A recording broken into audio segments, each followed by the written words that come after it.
Hey guys, welcome back. This is the Addictively Speaking podcast. I'm your host, James. It's been a while. It's been about 4 weeks, maybe more. It's probably more. Life has just been crazy. Things have been busy, doing stuff with the family.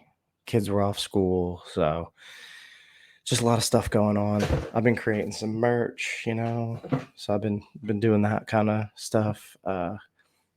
Just trying to get some more exposure to the podcast and, continue working. I've joined a podcast community and I've been trying to collaborate with some other people doing podcasts about addiction and recovery. So yeah, just trying to network and build the podcast up. So um, I'm back tonight. I'm looking to record more often, more frequently.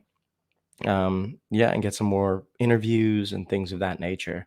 But tonight we're just going to be discussing um, just how dark it gets, you know, when you're in your active addiction and you know, how far things can go and how dangerous they can be. Um, so first off, I'd like to just, set a little, is just a little disclaimer that if you know anybody struggling with depression or anybody who's thinking about harming themselves, please, point them in the direction of suicide prevention hotlines and suicide prevention websites and things of that nature. Because you never know.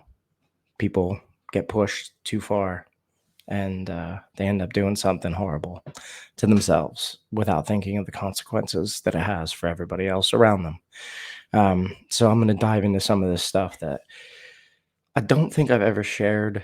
Um, I've only shared it like with a few people, and I think people that were close to me knew some stuff where I did something where I ended up, in a psych ward for a couple days because I, you know, attempted to harm myself. We'll just say that. I attempted to harm myself. And I'll kind of dig into that story and tell you guys exactly, what it was and why. But first, I'd like to just talk about um, so I used to think that my addiction was based off of losing somebody and not being able to cope with that loss. And it was what I used to cope. It was my self-medication. It was my escape. It was numbing everything. Um, but I've realized now that I don't think I've ever had a positive relationship with alcohol. I think I was always somebody who just kind of went to the extreme end of it all. And I think losing somebody and not being able to deal with that was like the perfect storm. It provided me just the excuse to be extreme all the time because the pain was constant and I didn't know what to do. So the only way I could function after that loss was to drink. And then I the way I drank was extreme. So I just kept like going too far. I continuously push it to the limit.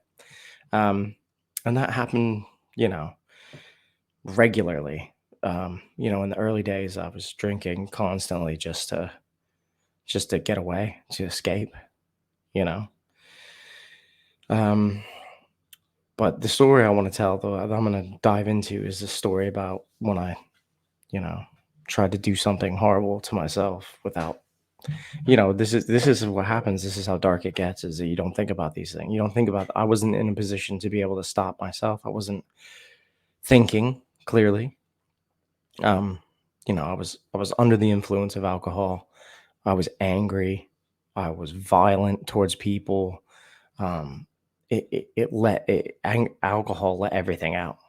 It let all the shit spill out. Because I just kept it all inside.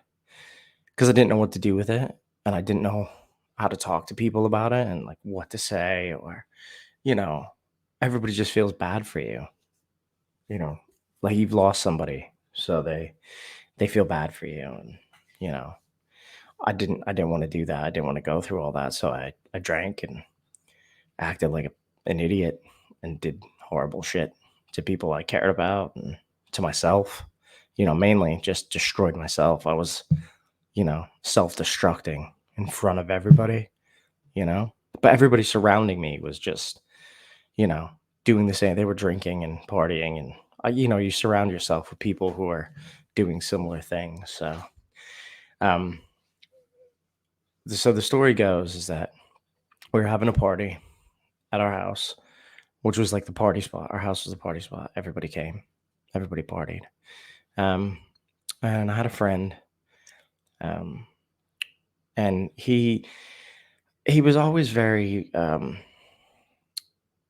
yeah, depressed, not depressed. I don't know. He was always like really like woe is me type of guys. He was always like, I don't have this. You guys can get all these girls. I'm always by myself. I don't have any friends. Nobody likes me. And he'd do this constantly, constantly drone on about how shit his life is and how bad things are going for him. He had a job, he had a car, he lived with his mom, like he didn't have any bills, like his life was not that bad. Things weren't going so bad for him. And then there was me who lost his job. I was, I was living on my own, but only way I was living by myself is because I had a roommate and I was on unemployment. I didn't have anything. I had shit. At least I felt like I had shit. I mean, in hindsight, I didn't. I had my family and I had people who cared about me, but I felt like I had nothing. Um, which is a dangerous place to be because if you feel like you have nothing, then you have nothing to lose. So he was going on one night at this party and he was just like, oh, my life's so bad, blah, blah, blah, blah, blah. And I don't know. I don't know what happened. I don't know why, but I snapped. I just snapped. I looked at him and I grabbed him by the shirt and I was like, you think your life's so fucking bad? I lost my best friend. All I think about is wanting to fucking die. I just want this shit to stop. And I went in. I just went screaming at him, screaming in his face. I went over to the cupboard. There was nothing. I was a medicine cupboard. There was nothing. Like there was like cough medicine, NyQuil. Maybe some like Dayquil, like stupid shit, and like obviously like Tylenol or aspirin or pain relief or ibuprofen or I don't know, one of those pain relievers. I grabbed the bottle and it was pretty well full. I grabbed the whole thing down the hatch, took the whole thing, put it in my mouth, took a beer, chugged it, took another beer, chugged it. Before they realized what I had done, he starts screaming. He's like, what the fuck are you doing? What are you doing? What are you doing? And I threw the pill bottle at him and I said, now you're going to sit here and you're going to watch me fucking die. That's what you're going to do. You're going to sit here and watch me die. Your life's so shit. Do something about it. And he just freaked out. He looked at me and he was like, what are you doing? That's crazy. Why are you doing this? Why are you doing this? And I was so drunk, so angry, and so hateful to myself that I was like, no, this is it. You're going to fucking see me kill myself. Everybody's going to watch it. So everybody in the party is like, what the fuck is going on? So my roommate's like, what are you doing? So I try to grab a bottle of vodka out of the freezer and he grabbed me. And he was like, what are you doing? What are you doing? And he's like, did you just take all those pills? And I was like, yeah, fuck this. I'm done. This is it. So he starts yelling at me. And then my buddy that, is the woe is me guy, he runs to his car. He just walks out and leaves. So I chase him. I start banging on the hood of his car. And I was like, you're going to sit here and you're going to watch me die. This is what you're going to fucking, I'm screaming it, screaming it. It's probably, I don't know, 1, 2 in the morning. I'm banging on the hood of his car. He peels out and leaves. So I go back in the house and I grab a beer. And my roommate's like, nah, nope, give me it. I was like, no, I'm fucking drinking it. So I open it. I start drinking it. And he was like, give me the beer. And I was like, I'm drinking the fucking beer. I was like, we're doing this tonight. This is what's happening. And he was like, he basically just talked me down. We went out on a porch, we had like a side porch that we used to go out on. I just went out there and we stood and he talked and he's like, listen, I need you to throw up. I need you to get all of it out of you. And I was like, no, no, no, no. That's not happening. And we talked and we talked and we talked. And then finally, he's like, stick your finger down your throat. So I do. I stick my finger down my throat. And I gag and I'm like, blah, blah. I throw up twice. He's like, do it again. So I did it a third time. He's like, wait here.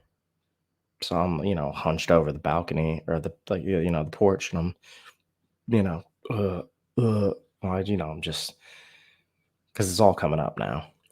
So he goes down and he looks and he's like, all right, go inside and drink some water. So he went down and he checked. He made sure that all the pills were out of my body. It was probably like 50, 60 pills. It was a big bottle. It was a big, big, big fat bottle. So he's like, go upstairs, you go to sleep. He's like, you're gonna have your stomach's gonna hurt tomorrow, but you'll be fine. So I went upstairs and after all that I threw up. I started to I felt a little bit more sober and I was like, oh, what did I just do? What did I do? What if I am gonna die? Like what if I am gonna die? Like, why did I do that? Why did I do that? So I start writing notes and letters and apology letters, and I was crying, and it was like a whole thing. I did this whole thing, and my mom says that I didn't write these letters, but I know I wrote these. I remember doing it. I remember sitting there writing them, um, because I was so upset that I stayed up till like 5 in the morning or 4 in the morning because I thought if I go to sleep, I might not wake up, and that was what scared me. I didn't think about that prior to downing a whole bottle of aspirin like an asshole, but I did after the fact. I fell asleep and I had to wake up and I had to make this phone call. I had to call my mom. I got on the phone and I called her and she picks up and I said, I did something stupid. I did something stupid last night. She was like, oh, Jimmy, what did you do? Because I call her quite often and say that I'd done something stupid, or police officers will call her and say that your son has done something stupid. Um, so I called her and I was just like, I did something stupid. And she's like, what was it? And I told her that I had taken a bottle of pills and I think I need to get some help. I said, I don't think I can keep going like this. And we both cried on the phone to each other. You know, and I ended up getting taken to. She took me to the hospital, and they evaluated me and they recommended that I take some time and go to the psych ward. And I said I'd voluntarily go and sign myself in so that way I could get some help. And I did. I went for 3 days. It was like a weekend stay. But yeah, it was one of those things. It was the longest time I'd been sober since my friend had passed.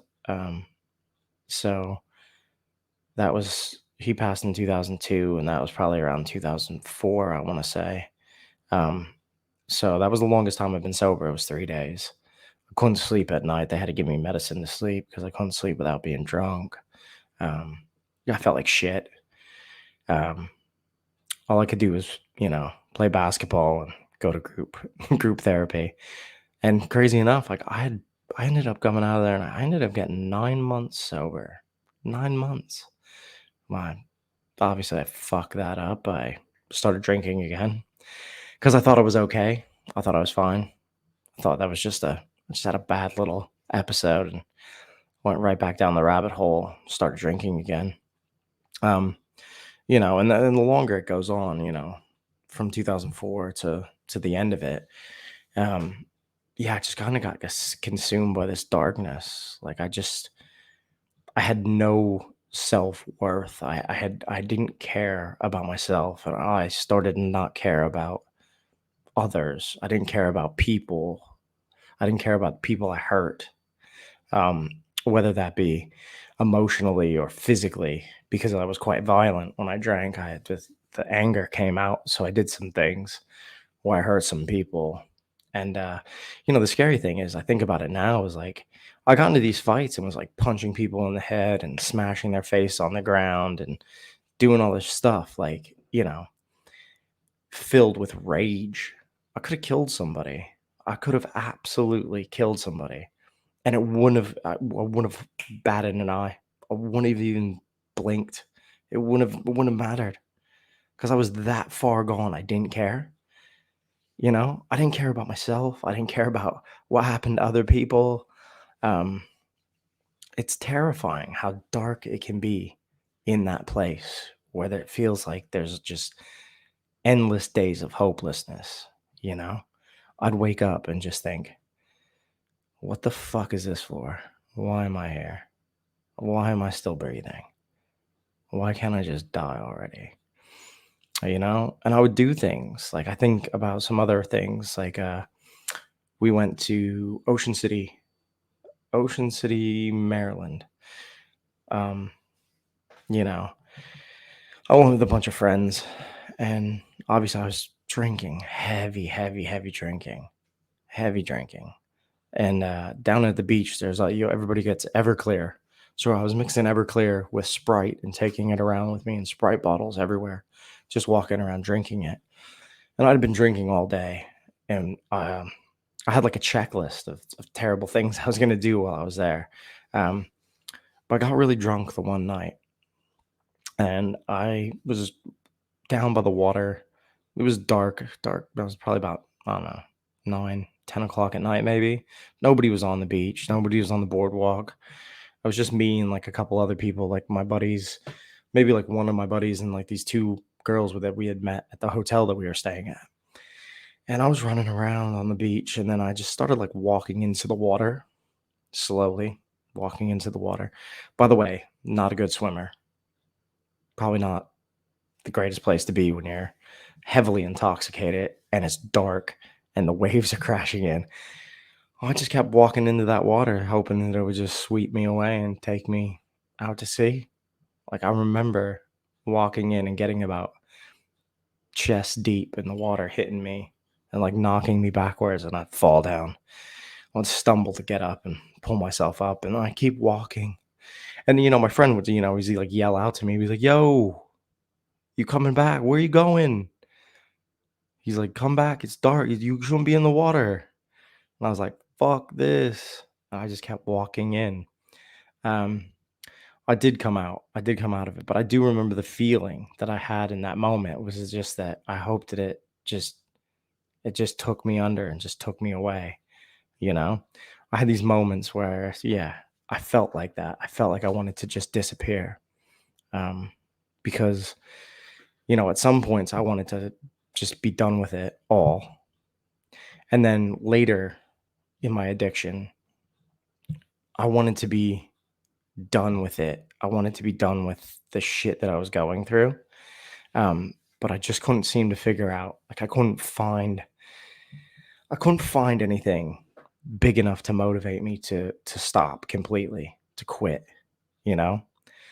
So I lived in this like dark place all the time and pretended to be happy or pretended to be friendly or pretended to be, whatever to get through this stuff. But there was so much darkness and anger and rage and sadness and so many emotions that I couldn't properly deal with, that the alcohol just numbed. And I felt like it was the only thing that took everything away. And then it got to the point where I just wished it would take me away, but I couldn't do it. I couldn't do that. I thought I could a couple times, like I said, I thought I could do it, but I couldn't. And I was terrified of doing it, you know. So I lived in this horrible, horrible place, this vicious cycle of self hate, self destruction. Um, I was just basically trying to destroy myself all the time. Every weekend I went out, every time I drove a car while I was drunk, I took my life in my hands. I took other people's lives in my hands. I didn't know, you know.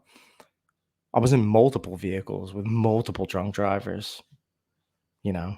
Any one of them could have ended up flipping over a car. Luckily, it never happened. Um, I did, however, pass out while driving once. Drove off the road, hit a pole, knocked my side mirror off, drove back out into the road, drove 40 minutes to wherever I was going that night, which is it's crazy, absolutely crazy. I think about it now and I think, Jesus. How do people get in motor vehicles and like just start driving places? Like you kill yourself that fast. Like, but I didn't care. I didn't care. I gave zero fucks about myself, and that's a terrifying place to be, in a place where nothing matters because you don't feel like you matter. So, um, yeah, it's a horrible place to be. So if you know anybody who's struggling with this or feels like that they're in a place where they could harm themselves, please, reach out to them, try to get them help, put them in the right direction. Um, because, you know, it's a shitty place to be, and people need to know that they're loved and that they can get help and that they can do better. Um, I think that's where I'm going to leave it tonight, is that, you know, I've found my way out. It took 11 years to find my way, to figure out how to get out of the darkness. And I think the next episode I'm going to do is going to be what it was like to find recovery and the light, and to come out of that, you know, with hope and drive and perspective and, all these things that I didn't have when I was in those moments where I was destroying myself and hurting people. So we're going to look at that at the next episode. I think we're going to just talk about all the benefits of finding your way out. And, you know, that's the thing, is that you can find your way out. You can find happiness. You can find, um, if you can find hope. You don't have to feel hopeless. You don't have to hate yourself. I didn't have to go. I didn't have to go through all that shit, but I did. I'm better for it. I'm stronger for it, and I'll continue moving forward. Um, you know, and that's what it is just continuing to grind and get through things. And I've learned a lot from the experiences that I've had. Um, but I still have a lot to learn. I still have a lot to do. I still have a lot of things to do in my life. I have to grow as a person. You know, there are all these things that we have to do to keep ourselves moving forward. So luckily, I didn't do the horrible things. I didn't kill myself. I didn't end myself. I found my way out. I got to a better place. I'm happier now, but it's still a work in progress. Every day is different, you know. There's still struggles. There's still things you have to cope with and deal with. It's just trying to figure out how to do that as best you can, sober, without numbing, without escaping, without, you know, that thing that would destroy you. So, hope you guys enjoy this episode. If you'd like to find more, I have a YouTube page. Please check it out. It's at Addictively Speaking Podcast at YouTube at www.youtube.com. Check it out. Check out Spotify. Check out the merch. Yeah, and just keep tuning in. I'm going to keep doing this as long as I can. Share some stories. Get some demons out, and hopefully you guys enjoy everything and keep coming back and listening.